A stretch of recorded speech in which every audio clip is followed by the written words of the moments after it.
Stand up in the presence of your master. That robe. Where is it? The robe. How did two very different men, Victor Mature and Richard Burton, find themselves co-starring in a landmark 1950s picture?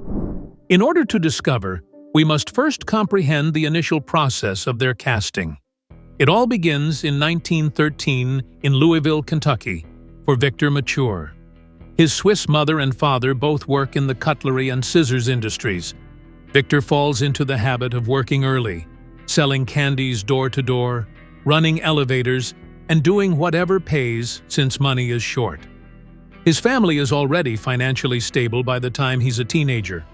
His primary objective is to stay alive and create something meaningful from nothing. Thus, he doesn't attend theater school or act in community productions. He moves west, not in search of fame, but of a new beginning. After spending time at the Kentucky Military Institute and in Chicago at odd jobs. His destination is the Pasadena Community Playhouse, an acting school. It is serious, yet unglamorous. Even though he isn't the brightest student, he stands out due to his height, muscle, and charisma. Without speaking a word, he commands the stage. Hollywood scouts offer him a film test after that, and he's taken by storm. A caveman film is Victor's breakthrough. He keeps to himself, but that's the point.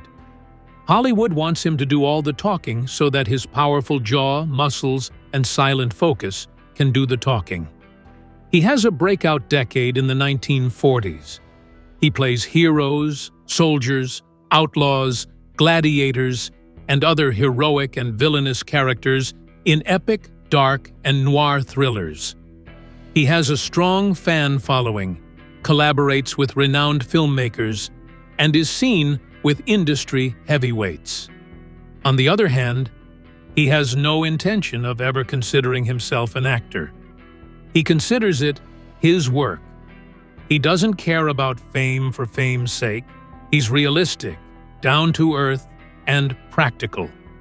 Actually, he frequently ducks out of the limelight to do things like play golf, sail, or simply live a low-key life. He never allows his ego get in the way of his decisions, and he stays away from controversies and parties. With more than 40 films under his belt, Victor had become a household name by 1952.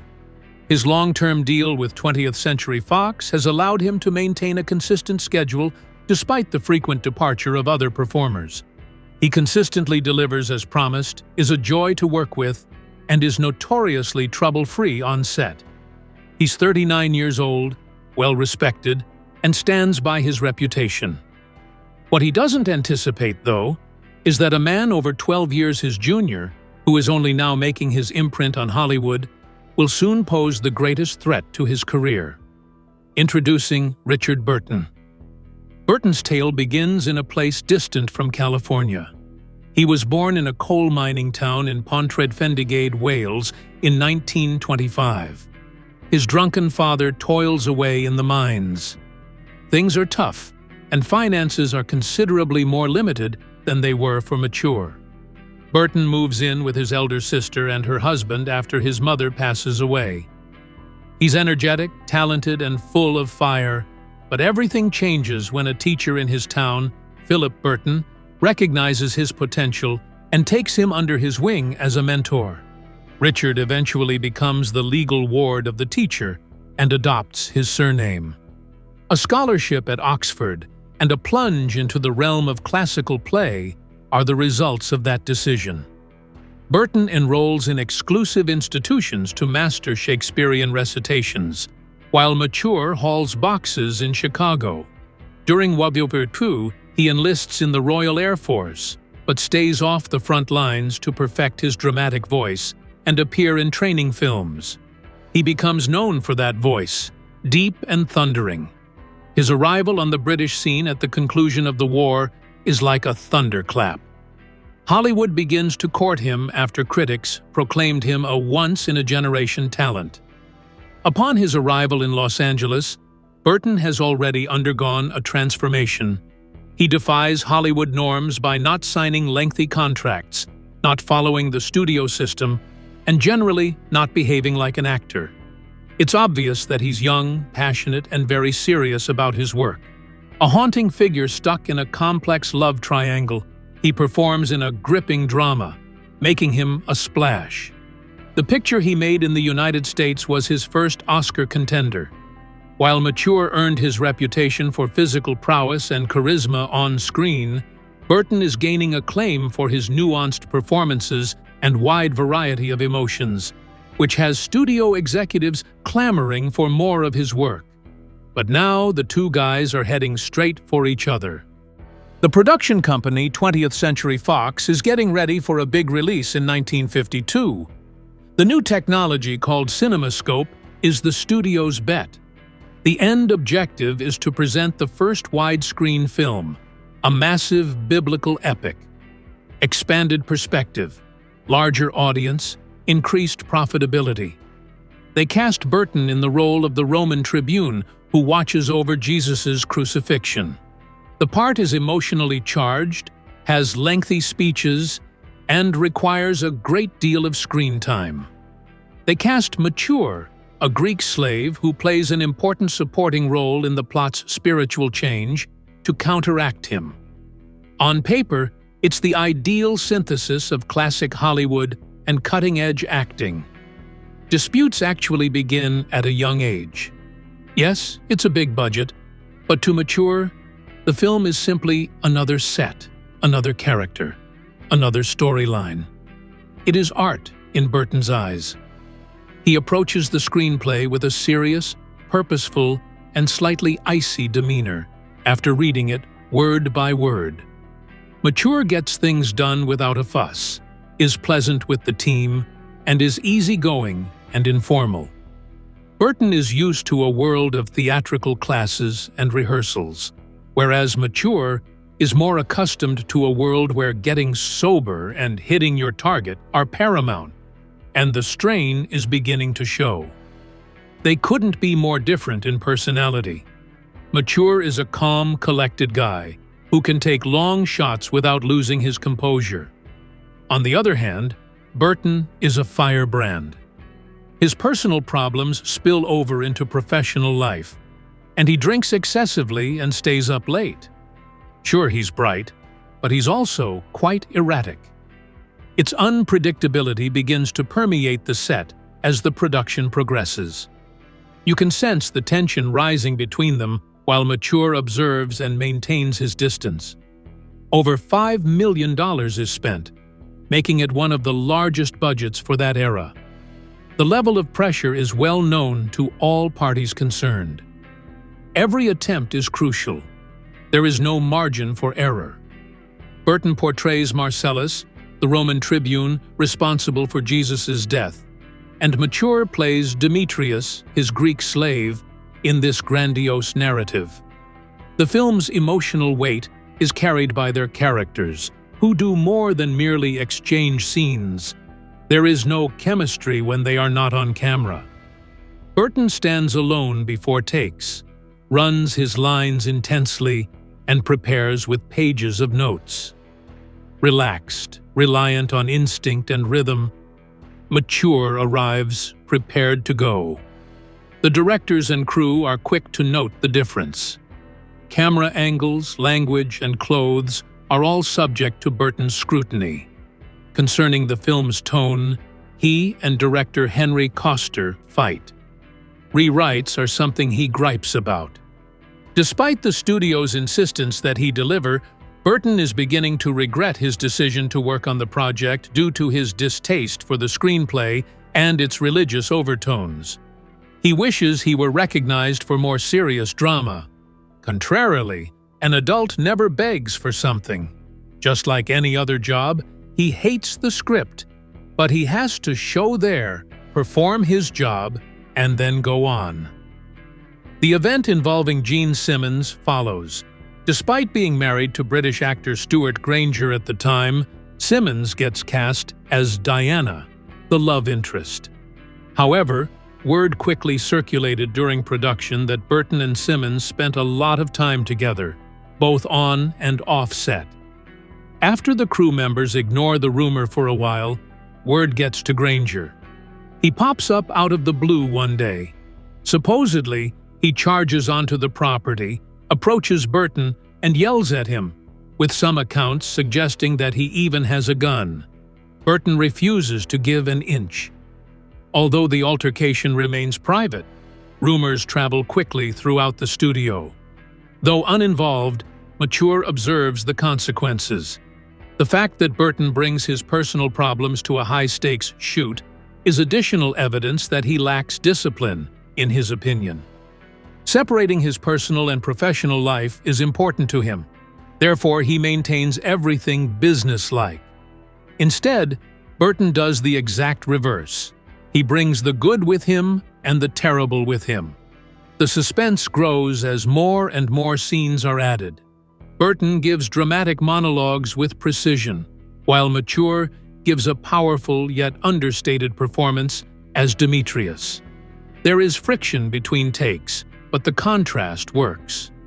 As a rule, Burton maintains his distance. His speech is brief and sharp when he does talk. Mature starts to pay attention, even if she is accustomed to laid-back setups. After the fact, technicians say the air was chilly between them. The stillness between them conveys more than any shouting or fighting ever could. The dividing moments will follow. On one occasion, while resetting a scene, Burton casually mentions that real actors know how to prepare. The volume is just audible, it is not yelled. Yet it strikes. A few others, including Mature, hear it. He remains silent and refuses to confront Burton. He proceeds to wait by himself. At that moment, the distance is set in stone. The more unpredictable Burton becomes, the more scenes he skips. The more irritable he is, and the more hung drunk or inattentive he seems on certain days. He chooses to disregard the studio's notes. In the evenings, he joins other actors for drinks and rants over the script. He claims the film is shallow and expresses sorrow for his role in it. Rumor has said that Burton has a condescending attitude toward the project, and maybe his co-stars as well, remains steady throughout life. Having worked on desert films, war flicks, and sword and sandal blockbusters, he is well versed in handling challenging productions. However, there is a contrasting sensation in The Robe. It's the atmosphere, not the timetable or the forecast. Everything is changed by the spirit of Burton. Because Burton isn't happy with the lighting, they shoot one scene 5 times. The desire to experiment with a new delivery method drives another to stay up beyond midnight. A mature person patiently waits through it all, paying attention to each delay without becoming angry or complaining. After that, there's the media. Word gets out that Burton isn't happy before filming even ends. Reporters hear rumblings of conflict on site, with some speculating about creative differences and others describing the star's icy relationship. After turning down many follow-up projects and Fox's $500,000 retention offer, Burton continues to walk away from the studio's long-term deal. Though he receives another Oscar nod for The Robe, he subsequently describes it as the worst film of his career in interviews. For Mature, it's like getting slapped in the face. This was a monumental, historic undertaking, and Burton treats it like it didn't exist. It hits close to home. No scene was too big or too little for Mature, and he never approached the role as a salary. However, the younger actor who quarreled, disappeared, and caused a disturbance is now the one receiving accolades. The schism will be solidified during the film's debut. The press lauds Burton as a rising star, and Burton happily soaks it all in. Mature, despite being pivotal to the plot, is mostly disregarded. Even if they say it's bland, reviewers can't help but focus on Burton's performance, which the audience adores in Demetrius. When it comes to complaining, Mature holds it all in. What started as a subtle animosity on set escalates into an unspoken grudge that follows them around for a long time. Burton's ascent is ongoing. After the triumph of the robe, Mature takes a step back. In 1953, 20th Century Fox wasted no time releasing a sequel starring Victor Mature. He is the film's protagonist, playing the role of Demetrius. The sequel does well at the box office, but even if it improves upon the first, Richard Burton is noticeably absent. No going back for him. He has no interest in continuing his involvement with the studio or the plot.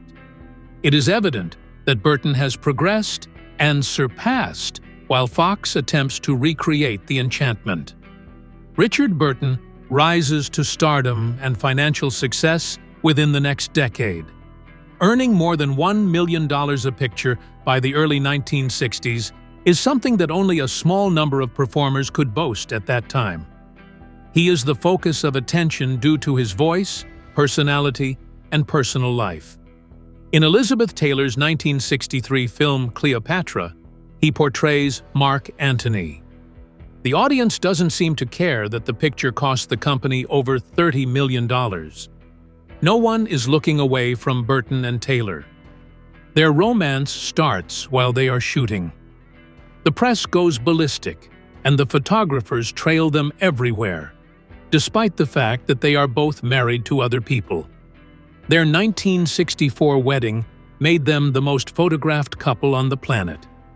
They divorced in 1974, remarried in 1975, and then divorced again in 1976. He had several operations for health problems, smokes constantly, and drinks excessively. His physical condition begins to deteriorate, but his performances remain consistent. His skill never ceases to garner plaudits, despite his many hospitalizations and rocky relationships with studios and directors. The first book of Burton's diaries is published in 1978. Though he doesn't specifically mention Victor Mature, they are loaded with notes on his films, co-stars, and memories of previous sets, notably The Robe. He slams the film's direction, writing, and studio, calling it soulless and shallow. Anyone with a memory of 1952 will know exactly who and what he means. Mature is aware of the remarks, but chooses not to publicly reply or interact. He never writes a memoir, but his daughter Victoria Mature and others close to him reveal that he quietly despised Tim Burton throughout the entire production. His animosity stemmed from the production's booze, arrogance, affair, disrespect, and Burton's decision to separate himself from the film, which launched his American career, rather than any one-line, fight, or scene. Their lives keep diverging as the years pass. Despite a quick deterioration in his health, Burton makes a triumphant comeback to the stage in the late 1970s, performing Hamlet and King Lear among other parts. Richard Burton, at the age of 58, passes away on August 5, 1984, due to a brain hemorrhage. A silver medallion inscribed with a Welsh dragon and a copy of Shakespeare's collected works are interred alongside him in Switzerland. Elizabeth Taylor doesn't show up to his modest burial, but she does pay her respects privately afterwards. He is outlived by 15 years by Mature. In the 80s and 90s, he quietly makes a few cameo appearances, including voice acting, a beer commercial with a golf theme, and a brief role in a TV movie from 1984. Even after a long hiatus, he avoids returning to huge parts and instead keeps things light. His private life, including retirement and his family, brings him contentment. Friends or reporters who bring up Burton frequently get the impression that he doesn't care, even if he quickly shifts the conversation away. Victor Mature maintains a tight-knit group in his twilight years, spending time with his daughter, reading, and playing golf. Attention is never his goal. He passes away at the age of 86 at Rancho Santa Fe from leukemia on August 4, 1999. Much is remembered of him for his leading man roles, epic performances, humility, and obituaries that appear in major publications. Even though he keeps a level head in public, Victor Mature has never forgiven Richard Burton. Neither skill nor competitiveness had a role. Respect, integrity, and work ethic were key points. Do your work well, treat others fairly, and leave on a high note. These are the principles held by mature individuals. That was the wrong road for Burton to go. He shattered norms, caused mayhem, and then took center stage. They may have only collaborated once, but that project left an indelible mark on each of them. Decades later, it's easy to see. One guy championed understated professionalism, while the other sought glory, fortune, and a lasting impression. While one remained stable throughout life and passed away quietly, the other caught fire quickly and had to leave too soon. Their dispute remained under the radar. It was enough that Mature remained silent. There were no public tantrums or yelling bouts. When people today wonder what truly transpired between them, the truth is finally known. That quiet, intimate, and long-lasting hate was never about one picture. It was about what that film showed. The tension that was developed in 1952 never went away.